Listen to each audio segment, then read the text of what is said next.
How's everybody doing? Are we guitar centered here? Should we do like, so I was thinking rather than just play, I would give you my life's travels of like important guitar shit that you could maybe use for your own playing rather than me just sit here and display the awesome, prolific 84 finger tap progression that I have worked out. Okay. I even wrote notes for you people. That's how much I love you. Okay. First thing we were just talking about in the back that made a huge difference. You guys all know the pentatonic scale, right? Okay, so we all play there. 90% of us make our living there when we're soloing and all that kind of crap. So the biggest thing that was a revelation for me was half-step bends. And what I mean by that is like if you, this is our, right? That's a regular pentatonic. You can hit all these notes in between and do like a, it almost sounds like you're drunk, like.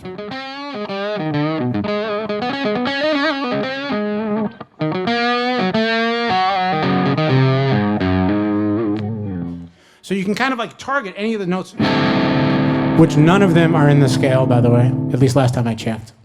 And none of these are in the scale last time I checked. But you can kind of.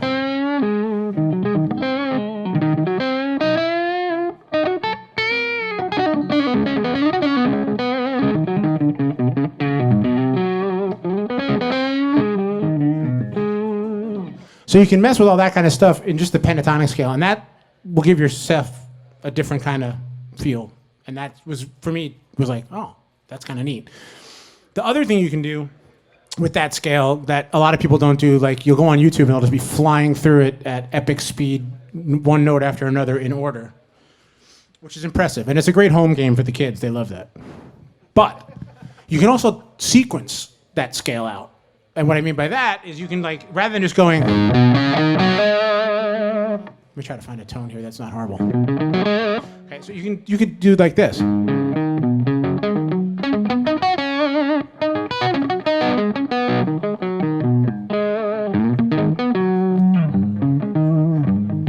you can do like a. Whatever. So you could really, as long as you look at it like even through fifths, you know, you can kind of take that same information and just play it a little differently, or you could even sequence it out wider, like a.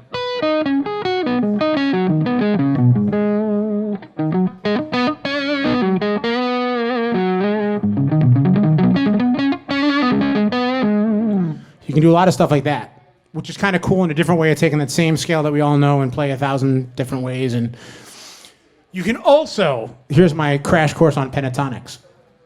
You can also just like add like one note to it or take away one note from it, and it totally sounds different.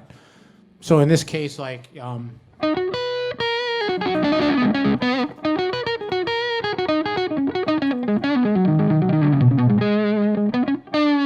you have a,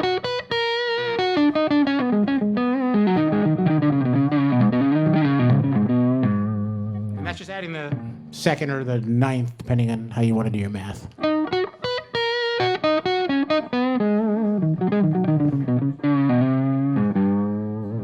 So you can do all those kind of half-step bends. And then the cool thing about the pentatonic scale, to even make it more confusing, is you can sequence it, but you can also sequence it in a way where you're going in and out of the key. So like a half step up and a half step below, you can still get away with it as long as you kind of understand roughly when to get back. Like people will hang with you for like 7 to 10 notes, and then they're like, does this dude know how to play? So you can get away with it, but...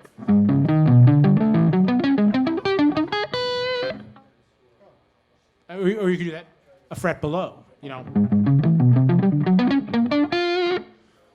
And it has a real weird and different sound. So the same information, you haven't learned anything new, you can get away with. And then, let me make sure I got all my notes for you. The coolest thing, really, is, in my opinion, is the fact that if your timing is good and you understand timing, there is, you know, and I'm sorry, you already know all this stuff, Robert. This is kind of a point. If your timing is good, you can really get away with playing every note. There is no bad note. And what I mean by that is, if you understand music and you, because I mean, like if I go like this,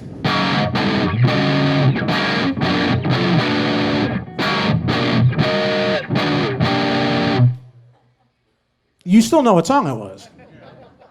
Because that wasn't a great example of awesome time, by the way, but you still know because we respond way more rhythmically than we think we do. We respond to like, you know, the actual elements of the beat a lot more than we are, you know, we're thinking like the scale and the harmony and this melody stuff. But if you pay attention to your rhythm, which is really important, like every one of us, especially, you know, rock guitar players, you know, you'll sit at home and you'll be, and we think we're so funky.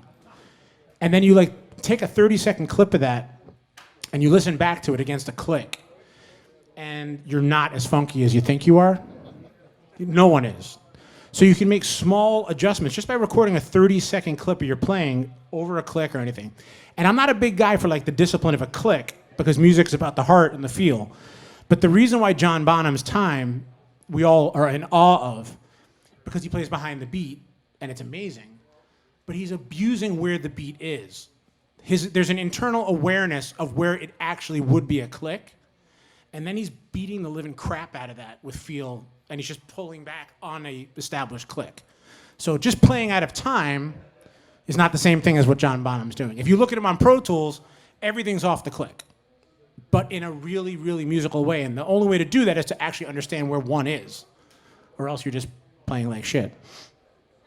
So in terms of phrasing and things like that, the same thing applies. If you like,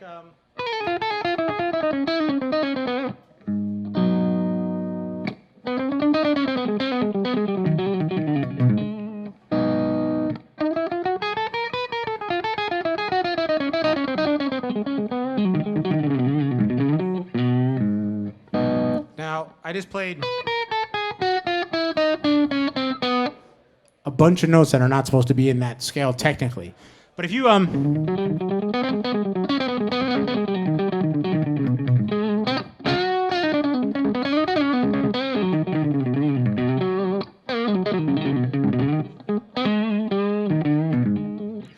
you can get away with it. But that's because you're phrasing kind of cool. So we don't pay enough attention to, I think, what we're doing in terms of how we're, like, it's like, I think every guitar player should aspire to play guitar like Christopher Walken talks. You know what I mean? Everybody says the same words, but when he talks, you're like, whoa. You're accenting all the weirdest parts of all the strange words. But that's what makes it so, or Jeff Goldblum is another one of those wacko guys that we could just like, I could listen to that guy, that guy's talking jazz. Somehow. So don't ever underestimate the amount of importance to your playing the rhythm is, even if you're doing one note. You know, it's just knowing where the one is and having the discipline, and that's the worst thing about when I'm trying to get better, is like I sit there and I'll go, okay, I'm gonna work on time feel. So 1, 2, 1, 2. And I've done 10 seconds of work, and before my mind is gone, and I'm like, does Eddie Van Halen have sneaker endorsement? You know, it's just your mind goes away. So a real amazing way to improve your playing is to set your phone on like 5 minutes. And it's, I don't know if it's just I'm getting old, but 5 minutes is an eternity of time to sit there and work on one thing, adding a new note to your scale, adding, you know, work on your rhythm playing, you know, any of that stuff. So just take 5 focused minutes. If you can't do that, do 3 focused minutes. There's no reason to sit there and, because you're going to do it for 8 hours one day, and I'm always impressed with the guy who goes home and goes, that's it, I'm going to work on time feel for the next 24 hours straight. And then he's burnt out, he'll never do it again, and he doesn't get any better. So you're better off with like 3 or 4 minutes focused on one thing and just incorporating that into your daily thing than you are just cramming for once. And then I guess most importantly, in terms of guitar playing, and there's so many brilliant guitar players, and you can go online and you can watch a billion YouTube mechanics. But for me, the reason why David Gilmour is David Gilmour is because of the songs, not because of the solos. Now the solos have become these legacy things of themselves. But like, okay, there's a 4-year-old in Guam, plays at 500 beats a minute, races through every scale known to mankind. I don't think that guy's gonna have a career. I mean, it's impressive for like 2 seconds, and then I want to watch a cat chase somebody or do whatever. You know, it's not music. I shouldn't say it's not music. I mean, whatever makes you happy, that's what you do. Period. But all this comes in service to the songs, at least from my perspective. You know, what Zeppelin, Jimmy Page, the reason why you talk about Jimmy Page is not because of his YouTube videos. It's the songs. And great songs become vehicles for great melodic content, great solos, and then it works. There's very few songs that you're like, that song is a piece of shit. But I'm buying that album because the solo shreds. A few of us knuckleheads will do that. But generally speaking, go ahead. You had a question? Oh, yeah. I've done it too. I'm not saying I've never done it. I'm just saying. So it all comes down to, you know, songs and what you're trying to do. And maybe you just want to play Layla at a Christmas party. Then do that and be great at it, and that's fine. You don't have to be, you know, a great, like some of these guys, or Bumblefoot, or who makes me so angry at his prowess. It's just annoying. Like half the time I feel like locking him in a closet. It's like there's no reason to do that. So I mean that comes down to songwriting, and that comes down to communicating, and that, I mean, you know, an idea or a thought. You're playing whether it's one note or it's 50 million notes. You know, whether it's Yngwie or Jeff Beck, it's about communicating something and authenticity in what you're doing. So if you're just playing because it's a cool scale, if you're just playing because it's, you know, the chicks are going to dig it, or the guys are going to dig it, or whatever you're playing for, I mean, it's only going to serve something. You know, the greatest things about the music we all love is that it did something to us. It moved us in some way. It's communicating something. And whether it's guitar solos or songs, I mean, that's where your head needs to be at. Like with a guitar solo, I mean, I think you need to think about, you know, what's the point here? Am I trying to make somebody nauseous? That's a noble pursuit, and I encourage it. Am I trying to, you know, I mean, but I don't think you're going to have a lot of success with, I'm trying to strike fear in the heart of other players by doing this at light speed. Because it's an end game that you're never going to win, because there's always somebody going to be faster. And there's always somebody who's going to go through those things like that. But especially now more than ever, you know, that's why you go back to those great solos. Neil Schon from Journey's another one of those guys that, like, I always say, like, if my wife knows the guitar solo, it's a great guitar solo. Very rarely have I caught her singing along with, like, you know, I don't want to insult anybody, but I think we know what I'm saying. Like, your wife's not in there, you know, singing over 17, 14 compound meter shred fest. So those are kind of the things that I keep working on and keep focusing on, and that's where my head's at. So do you guys have any specific questions? Oh, you want to know where I ripped off Love Is on the Way? I wrote a Biggest Hit by accident. I'm going to tell you this, and it better not be on video. Cameraman, you can drop that. But it was this.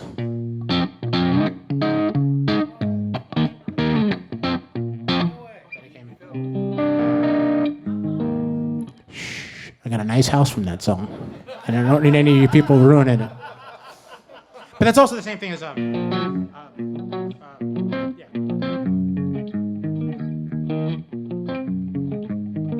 same kind of spread. So, you know, take your musical influences and try to turn them into something new. That's another big one, in the sense of, like, there's no shame in being in a Korn cover band and doing that thing. But a lot of you guys are trying to make your own voice. And it was so cool, because when I was hearing Head play that stuff, I was like, that's the dude that plays that stuff. You know, it just sounds like the Korn. And, like, we've been in music stores, you know, many times where some kid's banging away on the Korn riffs. And you're like, please, stop. Stop. And the second he plays it, it's like it's his voice, it's his thing, you know, and it's got this authenticity to it. And you know, those are the things I think we got to focus on more as musicians. So, any questions? Any gear questions, thoughts, songs, tour, bathroom use, hygiene, stretching? There's some guys that I'm really into now that are kind of more fused. Like Wayne Krantz is a guy that just blows my mind, like in terms of that guy's from outer space. Jimmy Herring is a guitar player I think's amazing. He plays with Widespread Panic now, but he's from a jam band kind of thing, and he's unbelievable. I mean, there's so many great guitar players to pull from. I mean, and there's nothing wrong with having those influences either. I mean, when Saigon Kick started, before we had a big hit with Love Is on the Way, which ruined hair metal for everybody forever. And still does every day. And still does ruin hair metal. And now it ruins Walgreens, too. It does ruin Walgreens. Well, I apologize if you're shopping for lubricants or Band-Aids and you hear that song playing. But hey, got to make a living, man. Someone's got to do it, right? But I mean, like, my whole goal with Saigon Kick, for those of you who are familiar with the band, was kind of like Jane's Addiction meets Queen. It was like I was really into, like, Jane's Addiction was the first heavy band of that time because I was just, look at me. I was never going to be the, wow, baby, get in my car. You know, that was just not my thing. So Jane's Addiction was like the first heavy band that was doing this tribal, Zeppelin-esque voodoo thing that I was like, that spoke to me. And at the same time, I was such a massive fan of the harmonies of Queen and the Beatles and all that kind of stuff. So it was kind of a merger of that. I was blissfully ignorant to how important it was to have a theme musically. I encourage you not to have one for your own personal satisfaction, but it's career suicide. Because so many people showed up at a Saigon Kick show going, you know, soccer moms, like, I can't wait to hear that song. And then our singer had his pants off and all hell broke loose. And it was just like, you know, there is a point to, I guess, having some kind of running theme through whatever the music is, you're doing. Matt Kramer taking his pants off is not enough of a running theme to sustain a career. It's is that not. What you're saying? It did sustain us with a group, a demo that I don't know was the same as the Soccer Moms. That's the problem. But so take your influences and just put them in a blender, and and say, okay, John Schofield, like his time feels another guy that I love. Like he's the John Bonham of guitar players. He plays so far back, hanging off the beat, that it almost feels like there's going to be an accident. And it's so rewarding in a sense because he just keeps like hanging. It's brilliant. So you take that and then you put that into a Meshuggah riff. Like say, hey, man, how far can I hang? Because Meshuggah is so on it, like gridded in a great, fantastic way. But maybe you can pull back. Maybe you could do the Zeppelin thing over Periphery. Or maybe you could do the Animals as Leaders thing over Stuart Copeland. You know what I mean? There's no rules and things you can't do. And I just think that's where our mindset needs to be more of. It's like, how can we blend? How can I take the things I listen to and push forward and kind of create new things from a solo perspective or song perspective? I didn't really learn about what I was doing until the last 5 years I started studying. I was like, why? And the cool thing about it is not so much that I use it in the sense of like, I'm going to jam at open jazz night or something. But it's been like, oh, that's why I gravitate towards these things. It kind of explains that to me. Like, oh, the reason I do that is because I dig this mode. Tends to make more sense to me. More so than like trying to, and I don't think you can write music going, harmonic minor. If I intervallically break up harmonic minor, that's going to be I just don't think that's where great music comes from. Maybe it does, but I think you got to be, I can't believe the girl stole my dog. I can't believe they repossessed my car. I can't believe sniffing glue's illegal. Whatever your thing is. That depends where you live. That depends on where you live. Whatever your thing is, whatever is bothering you, I think that's where music, your head space comes from, and those riffs. And then I think you listen to so much music, whatever you listen to, it's in there. It's going to come out. But I don't think composing from a theoretical standpoint is helpful, maybe. I guess if you're composing for film and you have to crank out jingles, it's probably really helpful. But other than this.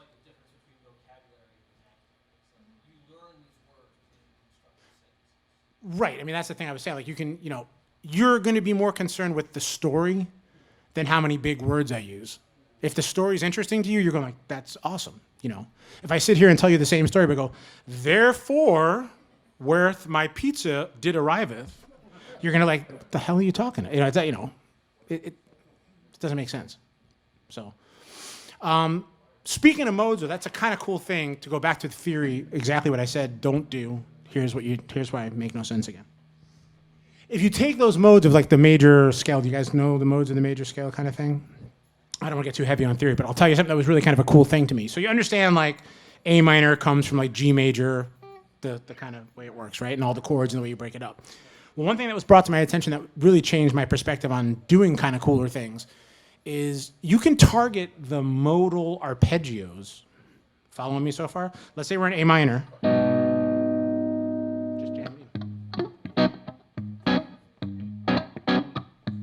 You can just target that, but you can take the F sharp minor 7 flat 5. I just like to say that because it makes me sound really smart.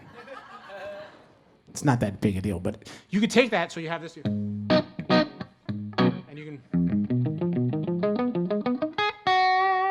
still the same modal, same note pool, and then you could take the G major over that. And then the same thing with. So you can really target those different. Does this guy know how to party or what? Dude, I got a gift certificate for Jeremiah's. It is going off. So that's another cool thing you can do just if you're into the theory side of technical guitar playing is you can target those modes and it just makes you sound like a rocket scientist and you haven't learned anything new. And that's my favorite kind of impressing people. When you can impress people with stuff you already know, that's how you win at parties. Give it up, everybody, for Jason Bieler. Legendary hand model thespian. Thank you very much.